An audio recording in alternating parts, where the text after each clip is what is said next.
Dans cette vidéo, on va voir les règles de priorité des opérations, notamment avec les fractions.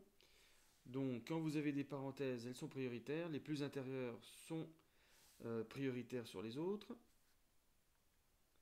Ensuite, quand vous avez des puissances, là, il n'y en aura pas, mais elles sont prioritaires sur la multiplication et la division, qui elle-même est prioritaire sur la soustraction ou l'addition. Alors, vous essayez de faire les deux exemples en respectant les priorités.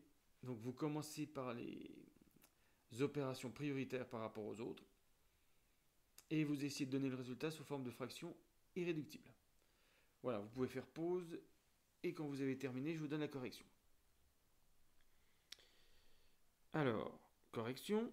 Donc, on va regarder la première ici. Alors, on s'aperçoit qu'on a une soustraction suivie d'une multiplication. Là, multiplication prioritaire devant la soustraction.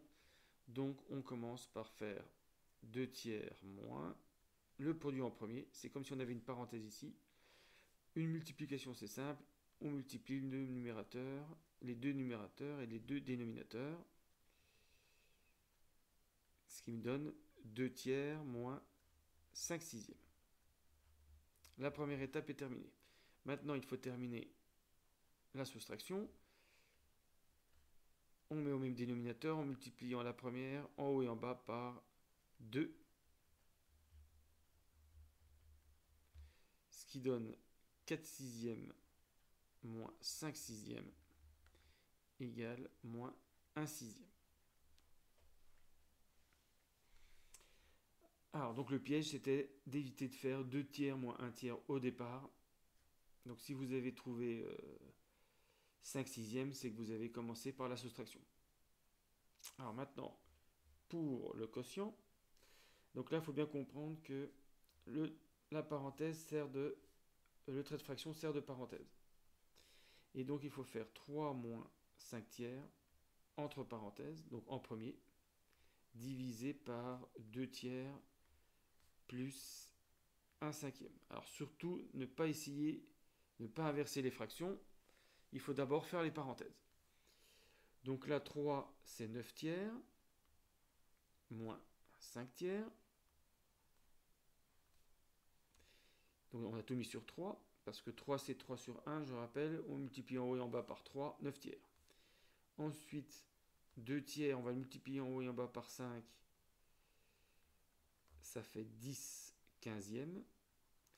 Et le 1 cinquième, on multiplie en haut et en bas par 3. 3 quinzièmes. Voilà, on peut simplifier. 9 moins 5, 4 tiers, divisé par 13 quinzièmes. Alors on aurait pu garder les fractions tout le long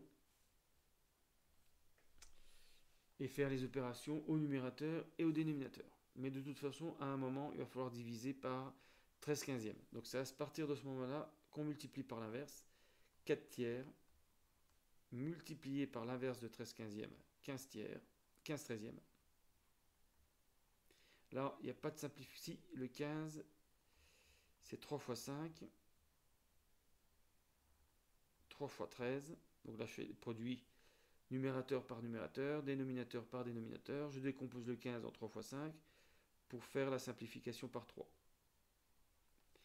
Et donc, il me reste au-dessus 4 fois 5, 20. Et en dessous, 13. Et donc, voilà le résultat de cette opération. Fin de la vidéo.